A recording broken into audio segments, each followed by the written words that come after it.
আসসালামু আলাইকুম রহমতুল্লাহ বরকাতুহু। তো বন্ধুগণ, আশা করি আল্লাহ পাকের অসীম রহমতে সকলে সহি সালামত আছেন। তো কবি গাজী আক্কাস আলী ইউটিউব চ্যানেল 017140885009 এর পক্ষ থেকে আপনাদের সকলের প্রতি রইল একান্ত আন্তরিক শুভেচ্ছা ও ভালোবাসা। তো বন্ধুগণ, আজকে হোমিওপ্যাথিকের কিছু বিষয় নিয়ে আলাপ করব।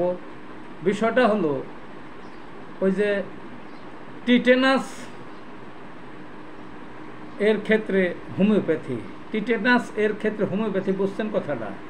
টিটেনাস মানে দেখা যায় এই যে ওই ভূতা বা ধারালো জং ভরা দা কাশি বা কোনো কিছুতে যদি শরীরে কোথাও কেটে যায়, তারপরে জং পরা ছাড়াও যদি হয় অস্ত্রটা যদি কেটে যায়, তারপরে ওই যে কোনো আঘাত পেয়ে যদি ছিঁড়ে টিড়ে যায়, কেটে যায় বা খোঁচা মাইরা যে কোনো তখন মানুষে অ্যালোপ্যাথিকের ওই শরণাপন্ন হয়।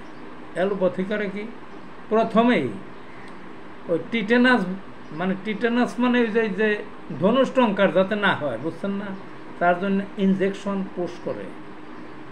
সেইটাই বলছি আমি যে হোমিওপ্যাথির টিটেনাস এর প্রতিরোধক বা প্রতিষেধক যেটাই বলেন।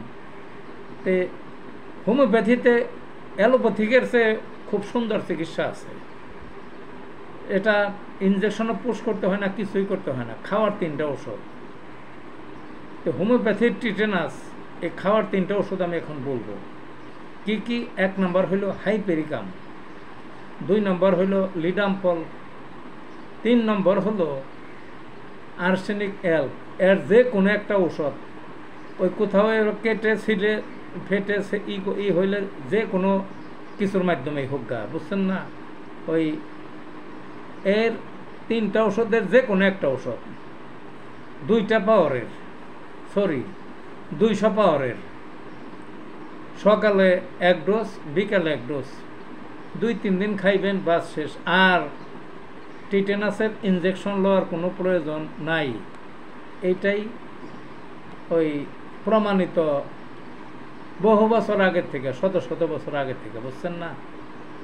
এবং টিটেনাস ওটা তো ধনুষ্টঙ্কার তো হবেই না, সাথে সাথে এগুলা খাইলে দেখা যাবে ওই যে বিষ ব্যথা আছে বা ঘা আছে, কলতানি আছে, যাই থাকুক, সেও উপসর্গ সব চলে যাবে, বুঝছেন না। কাজে আসুন আমরা ওই হোমিওপ্যাথিকের এই টিটেনাস গ্রহণ করি।